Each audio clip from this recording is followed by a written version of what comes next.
நல்ல கமகமான வாசனையோட கிராமத்து ஸ்டைலில் கருவாட்டு குழம்பு எப்படி செய்கிறதுன்னு பார்க்கலாம். இதை செய்கிறதுக்கு நான் நெத்திலி மீன் கருவாடு தான் எடுத்திருக்கேன். நீங்கள் எந்த கருவாட்டில் வேணாலும் செய்யலாம். ஃபஸ்ட்டு தண்ணியை கொஞ்சம் நல்லா கொதிக்க வச்சுட்டு அதுக்குள்ளே கருவாடு எல்லாத்தையுமே சேர்த்துட்டு கொஞ்சம் நேரம் ஊற விட்டுட்டு கருவாட்டை நல்லா சுத்தமாக கழுவிடுங்க. கழுவுனதுக்கு அப்புறமா மண் சட்டியில் இந்த மாதிரி நல்லா உரசிடுங்க. அதில் இருக்கிற அழுக்கு எல்லாமே வெளியில் வந்துடும். இப்போ கொஞ்சமாக புளியை ஊற வச்சுட்டு நல்லா கரைச்சிட்டு கருவாடோட சேர்த்துருங்க. இப்போ இதோட தேவையான அளவுக்கு உப்பு சேர்த்துக்கோங்க. கொஞ்சமாக சின்ன உள்ளியை இந்த மாதிரி நறுக்கி சேர்த்துக்கோங்க. ஒரு தக்காளி, ஒரு பச்சை மிளகாய் நறுக்கி சேர்த்துக்கோங்க.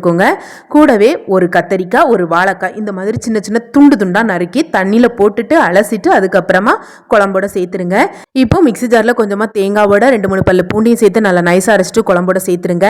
இப்போ இதோட கொஞ்சமா மஞ்சள் பொடி, 3 டேபிள் ஸ்பூன் குழம்பு தூளும் சேர்த்துட்டு நல்லா மிக்ஸ் பண்ணிட்டு குழம்புக்கு தேவையான அளவுக்கு தண்ணியை சேர்த்துட்டு நல்லா கொதிக்க வச்சிருங்க. குழம்பு இது போல நல்லா கொதிச்சதுக்கு அப்புறமா மாங்காய் இருந்துச்சுன்னா மாங்காய் இந்த மாதிரி துண்டு துண்டா நறுக்கி சேர்த்துருங்க. கூடவே 2-3 கொத்து கருவேப்பிலையும் சேர்த்துட்டு இது கொஞ்சம் நல்லா வத்தி காஞ்சி வந்ததுக்கு அப்புறமா இதோட கொஞ்சமா தாளிப்பு சேர்த்துருங்க.